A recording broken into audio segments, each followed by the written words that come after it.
página 83.c, a recomendação de Febe, Romanos 16, 1 a 2. Então, Paulo falou aqui: recomendo-vos a nossa irmã Febe, que está servindo a igreja de Cencreia, para que a recebais no Senhor, como convém aos santos, e a ajudeis em tudo que de vós vier a precisar, porque tem sido protetora de muitos e de mim inclusive. Essa palavra que ele falou, recomendo-vos, é uma palavra de comendar ou recomendar, literalmente o grego significa de ficar em pé juntos. Em outras palavras, ele está ao lado dela, respaldando ela perante a igreja lá de Corinto. Fala: olha, essa mulher é joia, uma pessoa que deve receber. Era uma apresentação da pessoa, literalmente você fica em pé ao lado: eu gostaria de apresentar essa pessoa. Então está recomendando ela. A palavra Febe significa radiante, brilhante. Então talvez isso fosse o caráter dela. Pelo trecho nós podemos ver que ela fala aqui que ela estava servindo a igreja de Cencreia. MacArthur comentou, eu não sei onde ele recebeu essa informação, mas ela era a filha de alguém da igreja de Corinto. E Cencreia é uma cidade não muito longe de Corinto, era o porto para o oeste de Corinto, então não era muito longe, então muitos navios passaram por lá, e então houve muita comunicação entre as duas cidades, e aparentemente houve uma igreja lá. Então não sei dessa coisa de ela ser uma filha de um membro da igreja de Corinto, mas sabemos que ela estava parte da igreja de Cencreia. A palavra que fala aqui que está servindo a igreja de Cencreia, a palavra é a palavra feminina de diaconisa, diácono, que é diaconisa, equivalente disso. Agora, pode significar que ela estava simplesmente fazendo isso como não oficial, mas era uma pessoa que serviu as pessoas, ou pode ser no sentido técnico, como um título. De qualquer maneira, ela teve um papel muito importante na igreja de Cencreia e estava servindo lá, seja oficialmente como diaconisa ou não, mas ela estava trabalhando na igreja. E ele recomendou que elas sejam recebidas, fazer bem-vindos para ela, e trata ela de uma maneira que corresponde a qualquer outro santo que estava chegando lá. E ele recomendou também e falou que ajudeis em tudo que vós vier a precisar. Muitas pessoas acham que, de fato, alguns comentários falaram que a palavra usada aqui é pragma, indica que essa necessidade pode significar que ela estava lá fazendo uma reunião de negócios ou alguma coisa com negócios na cidade de Roma. Então, a maneira que pessoas pensam é que Paulo queria que essa carta seja entregue pessoalmente para as pessoas de Roma. Então, alguém comentou que, olha, Cencreia está pertinho aqui, Febe vai lá regularmente, porque ela tem negócios lá em Roma, então vai lá. Então, aparentemente, Febe chegou, pegou a carta e levou para lá. Eu acho muito interessante que essa carta é uma carta que foi confiada nas mãos de uma mulher, uma carta tão preciosa, e era uma mulher que foi lá só para Roma para entregar essa única cópia dessa carta. Mas isso mostra a importância das mulheres na igreja primitiva e a confiança que Paulo teve nessa mulher para confiar essa única cópia desse trecho que é tão importante nas Escrituras, confiou nas mãos de uma mulher. Então isso mostra o nível de confiança que ele teve nela, porque ele falou no fim de 2, porque tem sido protetora de muitos e de mim inclusive. Então, isso significa de protetora, a ideia que ela é uma pessoa que ficou ao lado e ajudou muita gente, não necessariamente que ela estava defendendo, mas a ideia é que ela protegeu as pessoas. Então, estava pedindo para ela ajudar ela de maneira prática, talvez ela tivesse esses negócios em Roma e ela estava, talvez essa palavra que eu mencionei, protetora, a palavra é prostasis, de ficar na frente de uma pessoa. A palavra é usada para uma pessoa rica que ajuda os outros financeiramente. Então, é bem capaz que ela era uma pessoa que patrocinou o ministério de Paulo. Agora, próximos versículos 3 até 16, nós não vamos demorar muito tempo, porque Paulo fez uma lista de nomes. Como nós falamos no começo, é interessante, Paulo nunca tinha visitado esta igreja, mas ele conheceu pelo menos 23 pessoas que estavam parte dessa igreja, e parece que ele conheceu intimamente essas pessoas, que é muita gente por não ter visitado a igreja. Eu creio que você sabe que todas as estradas naquela época terminaram em Roma, e Roma sendo a capital do Império Romano, muita gente se mudou para lá, do interior. Então, com certeza, pessoas que Paulo conheceu de Pentecoste, em Jerusalém, e aquele dia, que se converteram naquele dia, e também pessoas de Antioquia e Ásia, Macedônia, Caia, todas as pessoas que estavam nessas igrejas lá, talvez algumas dessas pessoas se mudaram lá para Roma, então por isso Paulo conheceu tantas pessoas. De fato, os primeiros que nessa lista nós temos 17 homens e 6 mulheres, e é obviamente primeiros que eles conheceram, porque a Bíblia fala que ele conheceu eles quando ele chegou em Corinto. Fala aqui em versículo 3, saudai a Priscila e a Áquila, meus cooperadores em Cristo Jesus. Então, nota o grau de confiança e quanto essas pessoas estavam envolvidas no ministério. Ele usou sun ergos, que significa as pessoas que trabalharam juntos com Paulo. Eles eram pessoas que co-obreiros junto com Paulo, seria uma boa tradução dessa palavra. Não simplesmente, eles trabalharam juntos. Você pode entender que eles fizeram tendas, mas é muito mais do que isso. Esse casal foi mencionado 6 vezes no Novo Testamento, como eu coloquei em parênteses, eles são judeus, aparentemente voltaram para Roma depois de ser expulsos por Cláudio.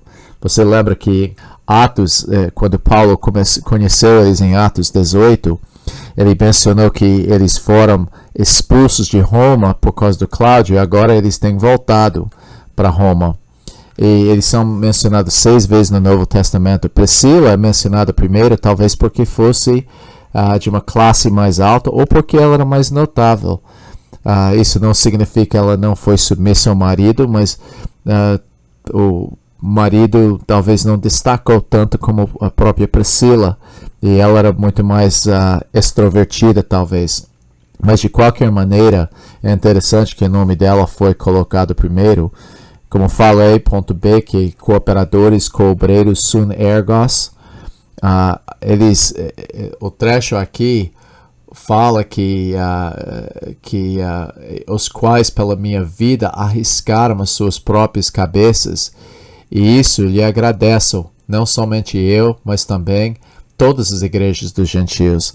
Então ele está falando como esse casal, na minha própria vida, de fato, minha alma, eles literalmente entregaram sua vida, arriscaram seus pescoços, ou suas vidas, literalmente para eles.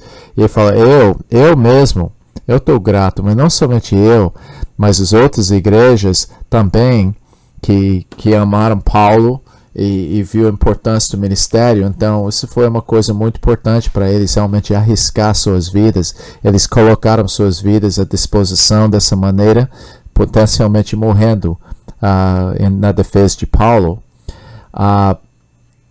Paulo e os gentios gratos pela coragem desse casal, E ele mencionou, no fim desse trecho aqui também, saudar igualmente a igreja que se reúne na casa deles.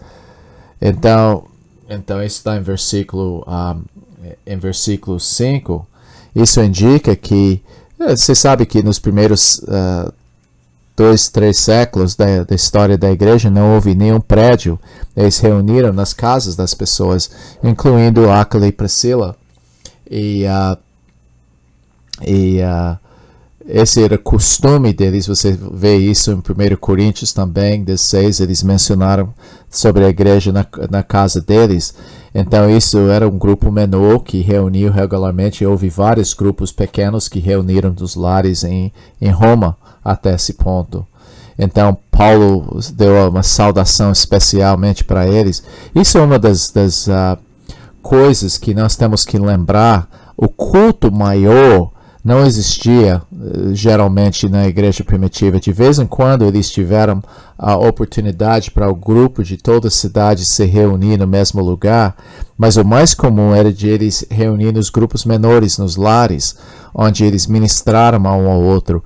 Isso pode ser que a razão que Priscila destacou mais, porque num grupo menor todo mundo participou. Então, nesse contexto, a mulher podia participar bem mais. Então, eu vejo que isso destaca a importância de grupos menores, como nós chamamos hoje, famílias espirituais. Então, isso é muito importante para nós, de lembrar. Eu quero que você veja que esse casal trabalhou como equipe. Realmente, eles trabalharam no ministério junto com Paulo. Então, nota que essas pessoas estavam ativas na igreja. Agora ele falou também em versículo 5, saudai a meu querido Espêneto, premissas da Ásia para Cristo. Então, a gente não sabe muito sobre isso, as premissas da Ásia. Isso significa que eles foram um dos primeiros que se converteu na Galácia, na primeira viagem missionária que Paulo fez. O nome dele é latino, indicando que ele provavelmente era um gentil. E nota como ele falou, como esse homem era querido por ele. É uma pessoa muito especial. E para Paulo, como ele viu um dos primeiros frutos do seu ministério lá naquela área. Próxima pessoa que ele falou, saudai a Maria, que muito trabalhou por vós. Então, Maria é um nome judia, equivalente a Miriam, e só sabemos que ela trabalhou pela igreja até que estivesse exausta. A palavra trabalhar, que trabalhou até exausta. Então, Paulo não tem conhecido pessoalmente pela maneira que ele falou, porque ele só falou que trabalhou por vós. Ele provavelmente ouviu falar sobre ele e está saudando ela. Então, talvez não conhecesse pessoalmente. Mas nota isso, outra pessoa, outra mulher que estava trabalhando muito na igreja. Isso indica que mulheres estavam muito ativas trabalhando na igreja, sem ferir o que Paulo ensinou sobre o papel da mulher na igreja. Versículo 7. Saudai a Andrônico e Júnias, meus parentes e companheiros de prisão, os quais são notáveis entre os apóstolos, estavam em Cristo antes de mim. Agora, essas pessoas talvez conheceram Cristo.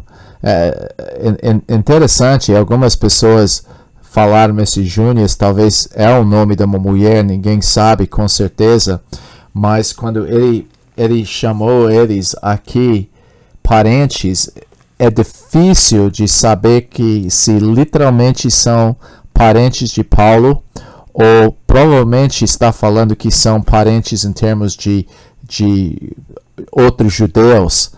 Então, ele descreveu eles que eles ficaram junto na prisão, algum lugar com Paulo. Não sabemos muito sobre isso. E sabemos que a natureza deles, que eles estão prominente, importante, notáveis entre os apóstolos. Agora, esse é um pouco difícil de entender.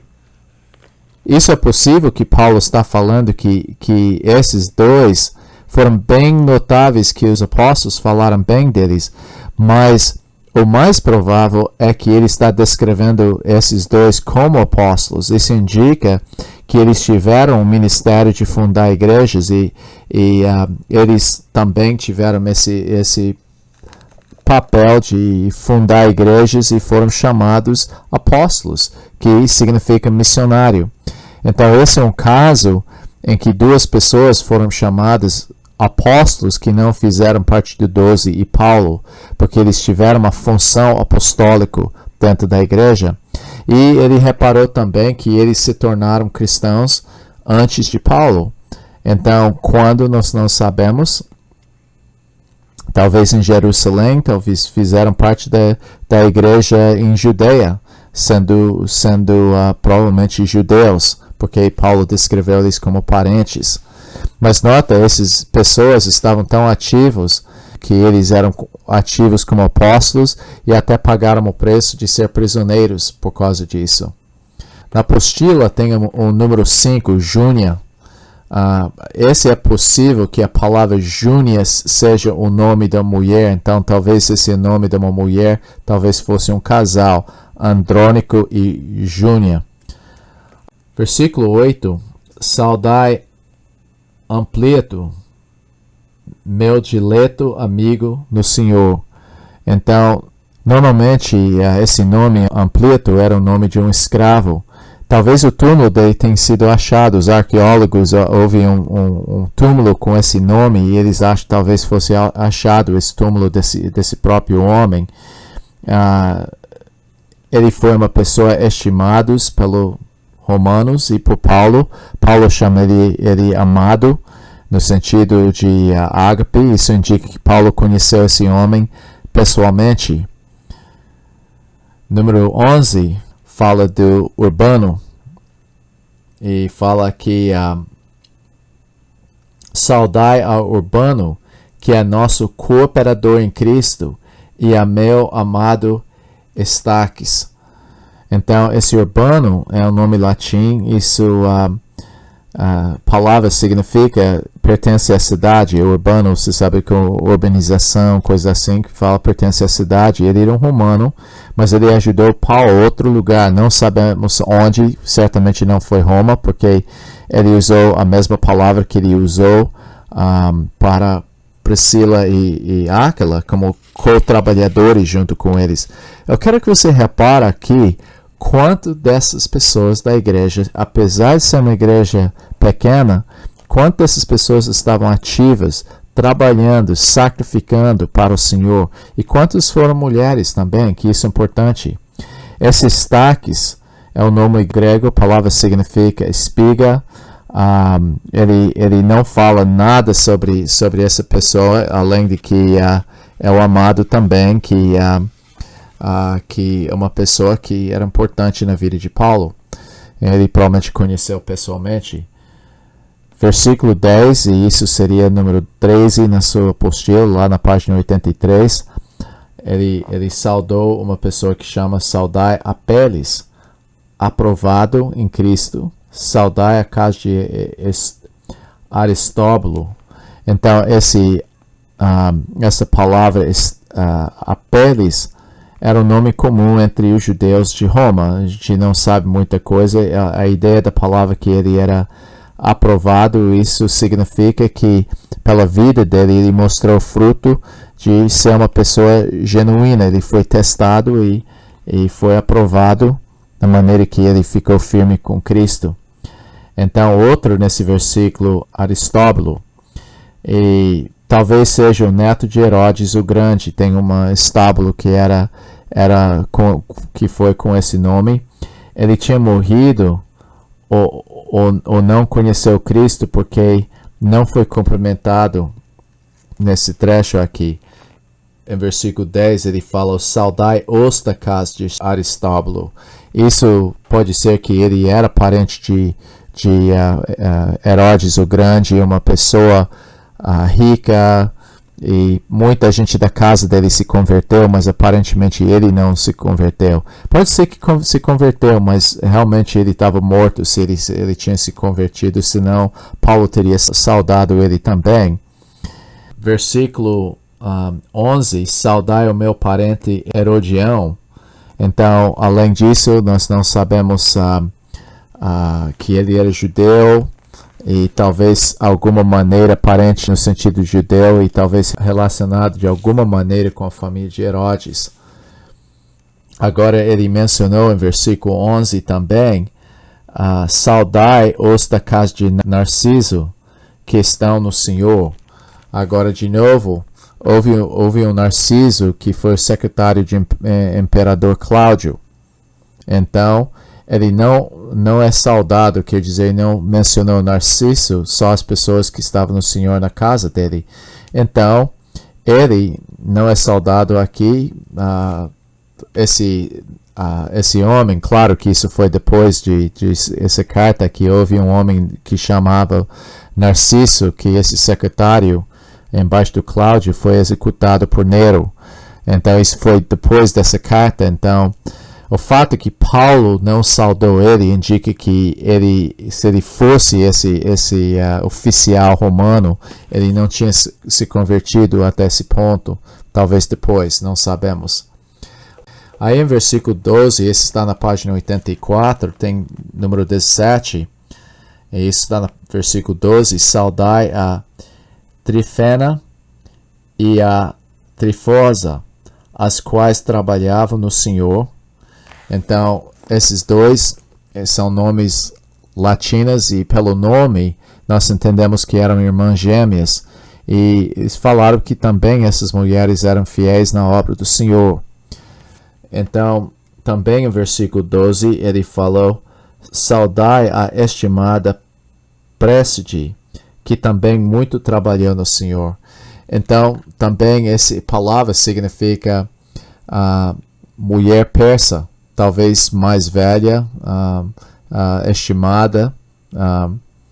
Então, ele usou a palavra, uma palavra auristo aqui, quando ele mencionou ela, que ela trabalhou, indicando que talvez não, mas talvez ela fosse mais velha, mas ela trabalhou no passado pelo Senhor.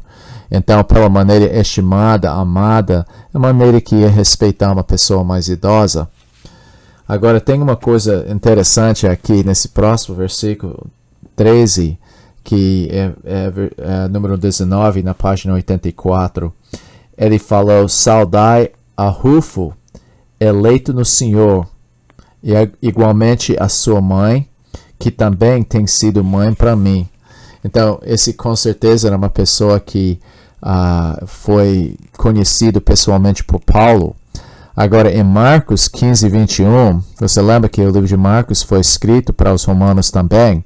Ele mencionou que Simão de Cirene, ele foi carregou a cruz de Cristo, e a Bíblia fala que ele era pai de Rufo, mencionou o nome de Rufo, então é bem provável que esse é o mesmo Rufo aqui. É bem capaz, pelo fato que a Bíblia mencionou o nome dele e também o nome do filho, e a maneira que Paulo se saudou a esposa, que Simão de Cirene, que carregou a cruz de Cristo, se converteu, talvez como resultado do tempo lá. Ele mencionou que, como a mãe, a esposa desse Simão de Cirene, a mãe de Rufo, cuidou para Paulo. Não sabemos as circunstâncias, quando foi, aonde foi, mas a ideia de chamou que é como mãe de mim, que quando Paulo estava passando necessidade, talvez ele fosse doente, mas ele também foi cuidado por essa mulher, que ela deu muito carinho para ele, ao ponto de chamar minha mãe. Então, talvez Paulo tivesse ficado com Simão em Antioquia. Então, você lembra que o nome da palavra Simeão, que chama Níger, em Atos 13:1, talvez isso foi a mesma coisa. Não sabemos muita coisa sobre isso nesse ponto. Versículo 14, número 20, Assíncrito, ele falou em versículo 14, saudai a Assíncrito, e ele mencionou outros, Flegonte, Hermes, Pátrobas, Hermas e aos irmãos que se reúnem com eles. Então, esse grupo, a gente não sabe muita coisa. Eu alistei os nomes. Eu mencionei, talvez, líder de um grupo menor para essas pessoas, porque ele saudou estas pessoas não sabemos por quê, qual era a distinção, mas talvez pela maneira que ele saudou fossem líderes de grupos menores e igrejas caseiras em diferentes partes que ele mencionou aqui. Versículo 15: saudai Filólogo e a Júlia e Nereu, a sua irmã. Então ele mencionou essas pessoas aqui. Júlia é o nome latino.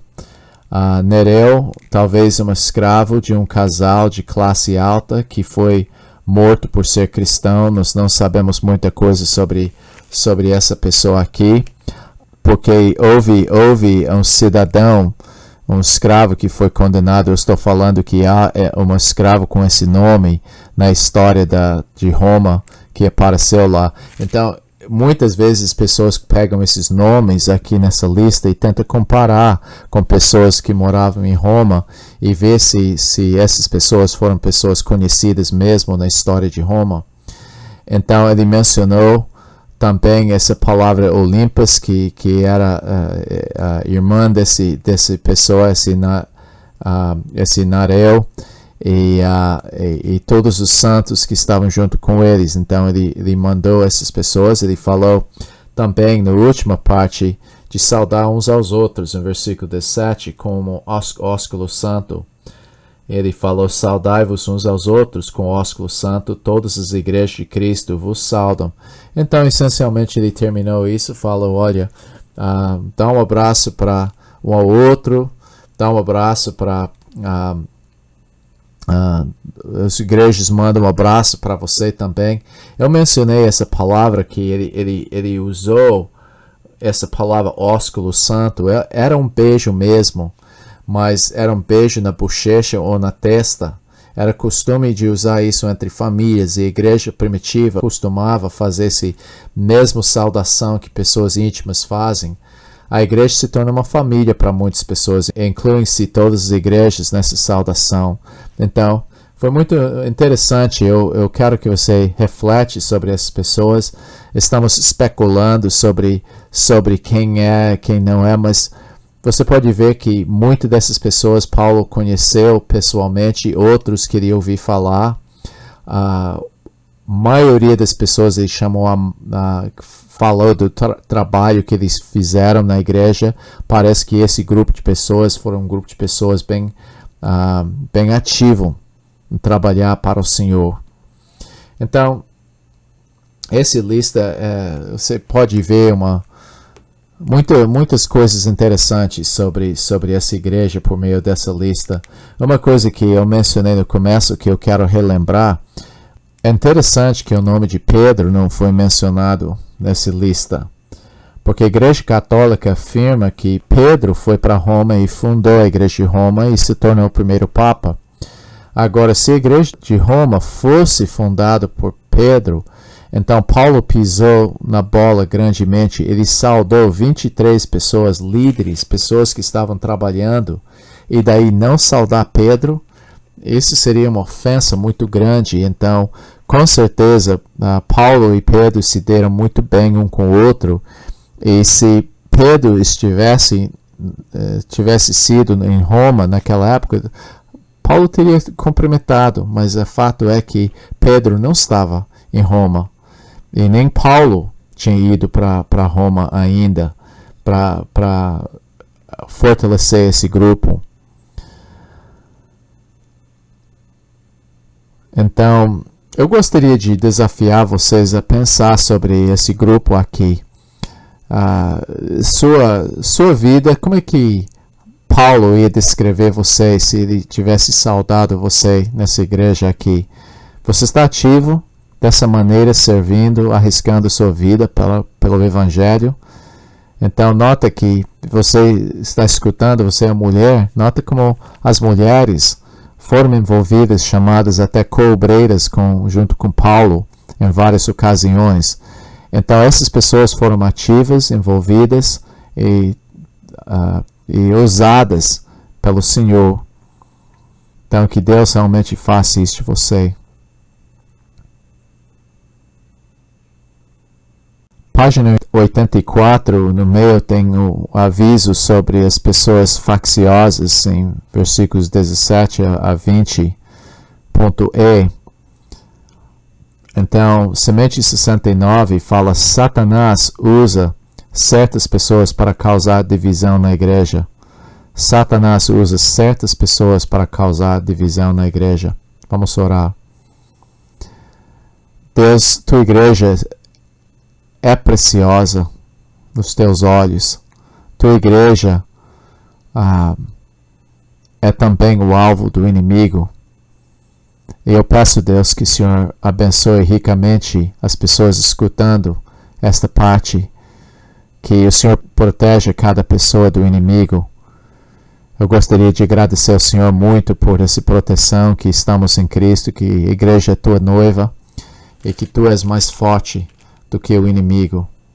Mas mesmo assim, a gente sabe que há pessoas que penetram a igreja, que são pessoas facciosas.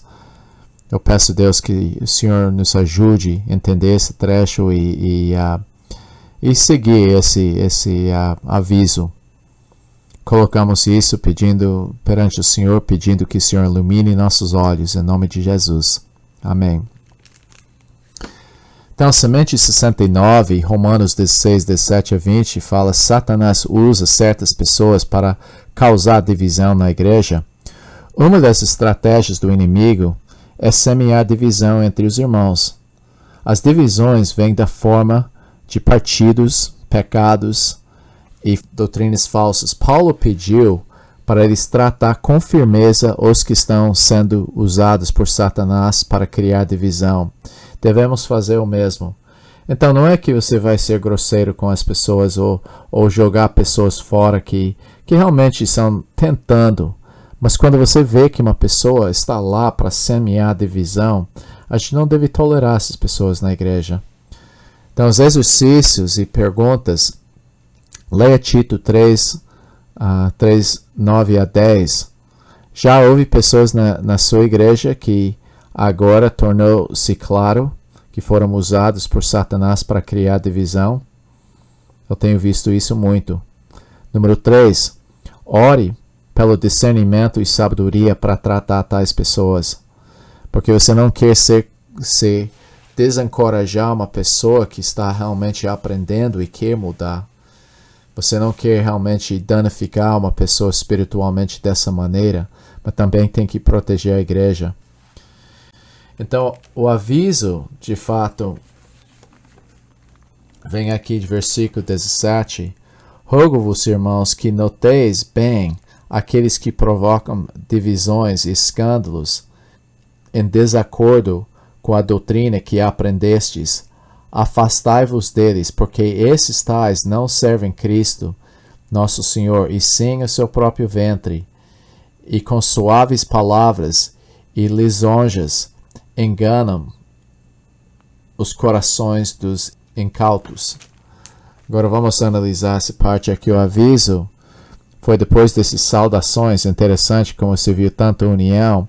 Ele fez esse saudando, amado, trabalhando, mas a igreja não foi perfeita.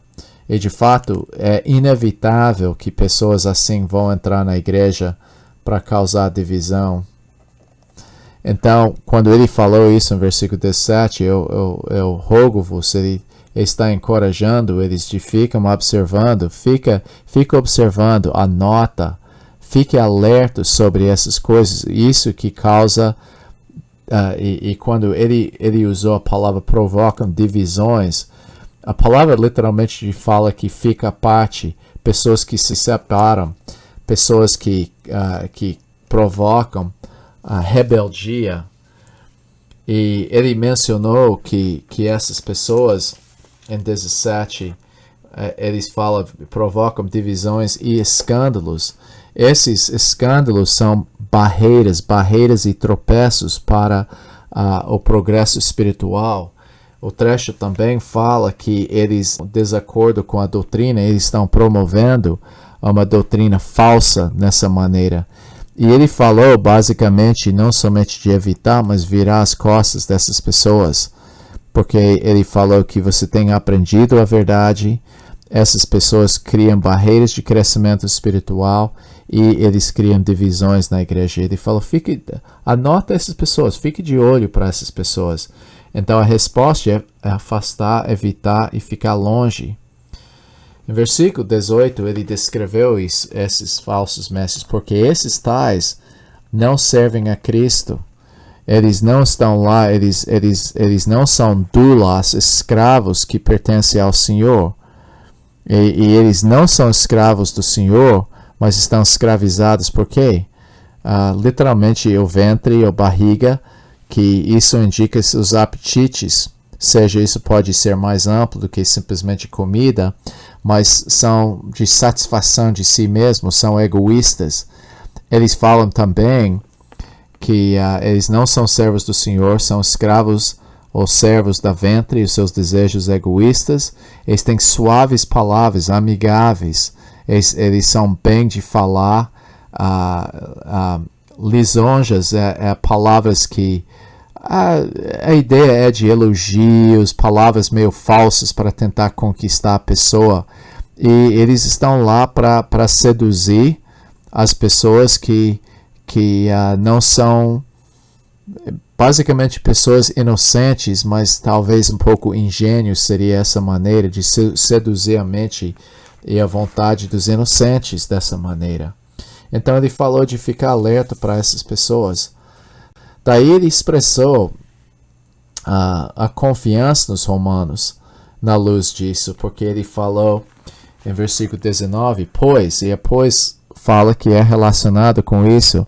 Esse é um motivo positivo para rejeitar os mestres falsos. Ele falou em 19, isso está na página 85, número 3. Eu mencionei aqui, pois está escrito em versículo 19, pois a vossa obediência é conhecida por todos. Por isso me alegro a vosso respeito. Quer dizer que ele sabia que ele recebeu o relatório sobre a obediência das pessoas. Quer dizer que eles provavelmente iam realmente escutar que Paulo estava falando sobre esses falsos mestres. E ele está colocando isso, não, eu sei que vocês são obedientes, todo mundo fala isso.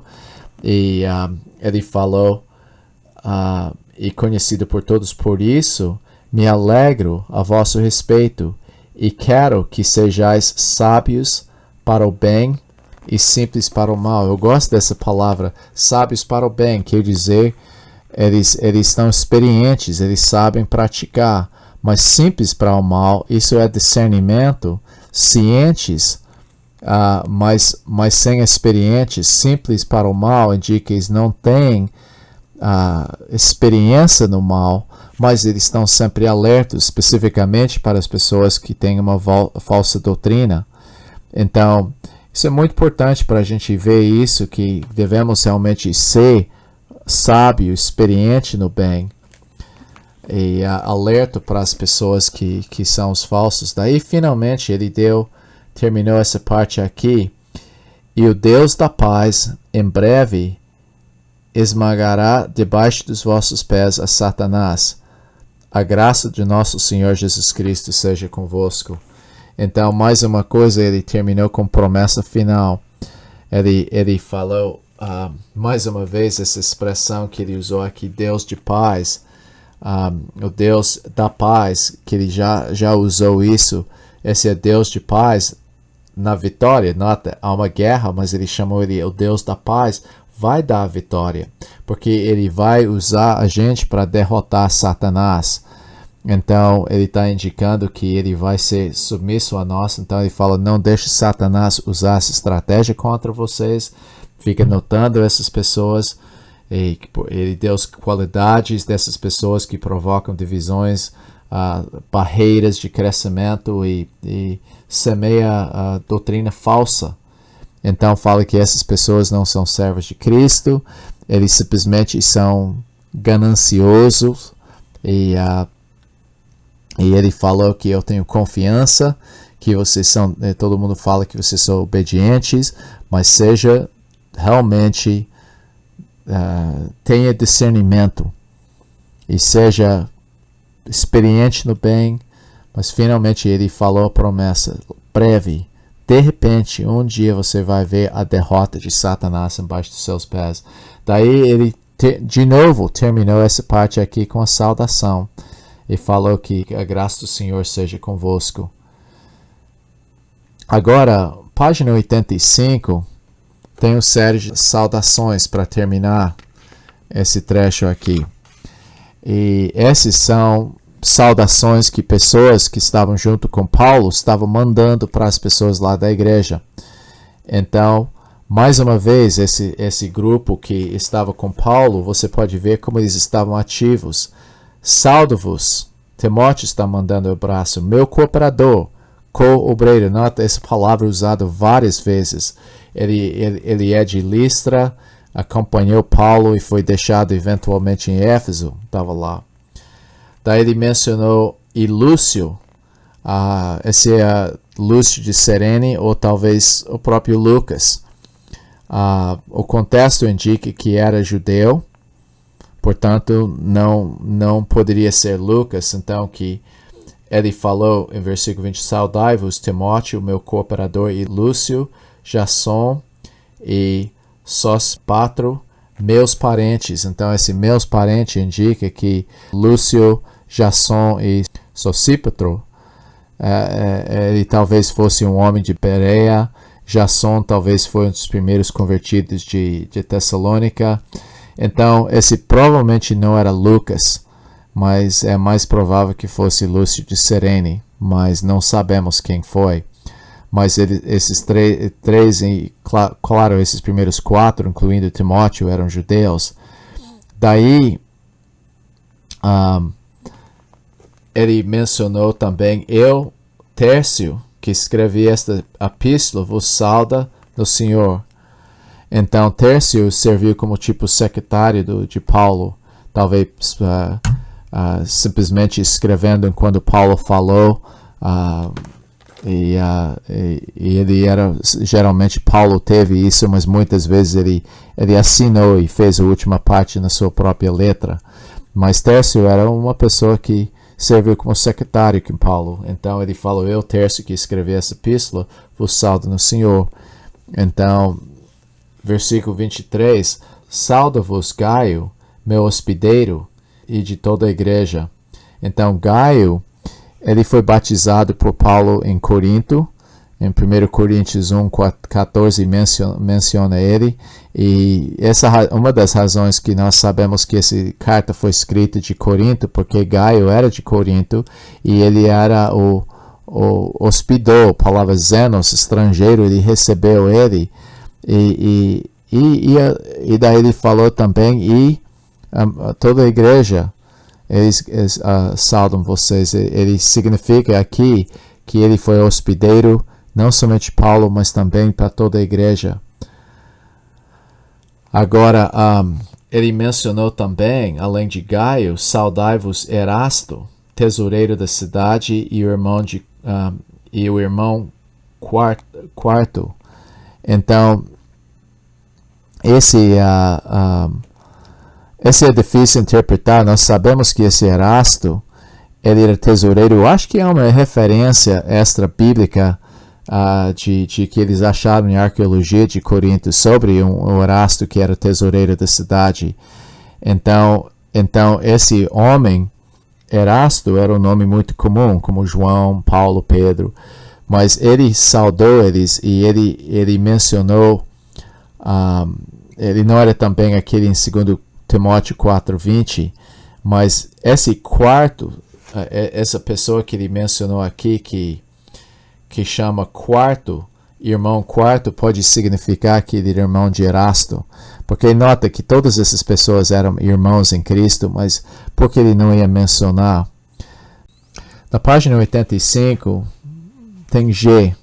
No meio da página, a bênção final. Romanos 16, 25 a 27. E a semente 70 fala de Romanos 16, 25 a 27. O Evangelho era um mistério que foi revelado em Jesus Cristo. O Evangelho era um mistério que foi revelado em Jesus Cristo. Deus, obrigado pela vida de Paulo. Obrigado pelo livro de Romanos que temos estudado. Obrigado pelo fato que o Senhor tem aberto nossos olhos para a verdade do Evangelho por meio disso. Nós reconhecemos que o Evangelho é bem apropriado que Paulo terminou esse livro falando do fato que o Evangelho é só revelado em Jesus Cristo. Então agradecemos ao Senhor pela iluminação do Teu Santo Espírito que tem aberto nossos olhos da realidade desse livro tão importante. Colocamos isso perante o Senhor em nome de Jesus. Amém. Semente 70. O Evangelho era um mistério que foi revelado em Jesus Cristo. Numa doxologia, essa é uma expressão de louvor de Deus. Doxo significa glória. Doxologia é uma coisa que dá glória a Deus. Na doxologia final, Paulo louvou a Deus usando alguns dos pontos principais do livro, focalizando o mistério do Evangelho. O mistério é algo que foi encoberto no passado, mas agora é revelado em Jesus Cristo. Devemos louvar a Deus por ter nos iluminado. Então, ainda na página 85, tem os exercícios e perguntas. Qual é o mistério desse trecho? Como está sendo manifesto? Número 3. Quem autorizou sua divulgação? Número 3. Finalmente, adore a Deus com seu parceiro usando esse trecho. Número 1. Ele descreveu Deus aqui. Ora, aquele está atribuindo algo a ele que é poderoso para vos confirmar. O que isso indica? Que a ideia é que ele é poderoso, mas ele também é poderoso para nos confirmar, de estabelecer, de nos colocar numa nova posição firme. A palavra sterizo, de estabelecer, de enraizar. Então, ele é poderoso para vos confirmar, segundo o meu evangelho e a pregação de Jesus Cristo. Então, ele está falando de poderoso. O poderoso instrumento de Deus para nos colocar firme é o evangelho. A pregação sobre Jesus Cristo, ele é o assunto do evangelho aqui. Então, ele falou conforme a revelação do mistério guardado em silêncio nos tempos eternos. Então, de novo, ele está atribuindo o louvor de Deus, descrevendo ele como poderoso para confirmar. Daí ele falou como ele confirma é segundo o evangelho, segundo a pregação de Jesus Cristo, segundo a revelação do mistério que foi guardado em silêncio em tempos eternos. Quer dizer que foi guardado esse ponto. Ele está se referindo, como ele falou no começo do livro, como o evangelho foi pré-profetizado, mas não foi conhecido no Antigo Testamento, foi revelado em Cristo. Aí ele fala, e que agora se tornou manifesto. Então essa é outra coisa que é manifesto nos profetas e que agora tornou manifesto e foi dado a conhecer por meio das escrituras proféticas, segundo o mandamento do Deus eterno, para obediência por fé entre todas as nações. Então, nota que foi manifesto nos profetas. Isso pode ser que está falando dos tempos do Novo Testamento. E que talvez está falando que as escrituras do Antigo Testamento estão sendo manifestos agora com mais clareza. Mas isso foi como? Eu gosto muito disso. Segundo o mandamento do Deus eterno. Então, o Deus eterno que autorizou esse mistério ser anunciado para nós. E ele falou o resultado disso é para a obediência por fé entre todas as nações. Nota, a consequência é obediência, não obediência legalista, mas é uma obediência que vem da fé. É uma obediência que flui de um coração transformado, mas nota, entre as nações, entre os gentios. Então, ele deu um resumo do Evangelho, nota, o Evangelho, não me envergonhe do Evangelho, porque é o poder de Deus. Ele falou, é um instrumento poderoso para não somente nos salvar, mas para nos estabilizar, de deixar a gente estável, firme perante o Senhor. Então ele falou, a maneira que isso acontece é por meio do Evangelho, por meio do anúncio da pessoa de Jesus Cristo, que foi falado no primeiro capítulo, conforme a revelação do mistério que foi escondido nos tempos passados, que agora é manifesto, e que foi manifesto no passado pelos profetas e tudo, e foi feito conforme o mandamento eterno do Deus eterno, e bem feito entre todas as nações. Daí é o louvor final. Nota que ele começou em versículo 25, ora, aquele. Daí terminou, ao Deus único. Não existe outro Deus. É Deus único e sábio. Seja dada glória por meio de Jesus Cristo, pelos séculos dos séculos. Amém. Então, que a Ele seja a glória. A Ele seja a glória eternamente. Ele vai ser adorado para sempre. Então, Paulo fez mais um louvor, adorando a Deus pela sua sabedoria, seu poder e sua glória.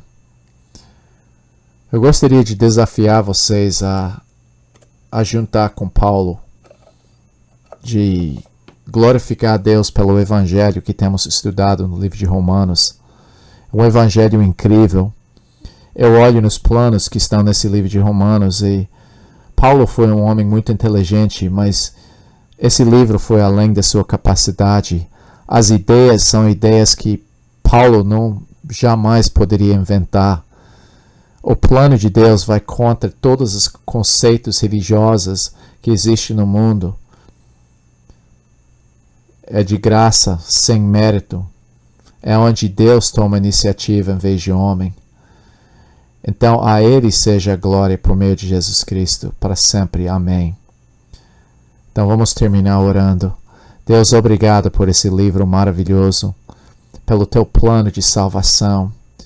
Obrigado por essa mensagem poderosa que não somente pode nos salvar, mas pode nos estabelecer. Nós somos salvos sem nosso mérito, mas porque o Senhor decidiu imputar a sua justiça em nós. Nós não temos uma justiça própria. Obrigado, Deus, que o Senhor não somente nos salvou, mas nos deu uma nova vida, matando o velho homem e nos transformando em servos Deus. Deus, ilumina os olhos de cada pessoa que está escutando estas gravações, que realmente o Senhor abençoe ricamente suas vidas com a compreensão da sua posição em Cristo, de uma compreensão do teu Evangelho como nunca antes. Que o Senhor use cada pessoa escutando isso para espalhar essa mensagem, porque é uma mensagem que muita gente precisa ouvir. Obrigado, Deus, por tudo que o Senhor tem mostrado para nós. O mistério que foi escondido, mas agora revelado em Jesus Cristo. Obrigado por isso, em nome de Jesus. Amém.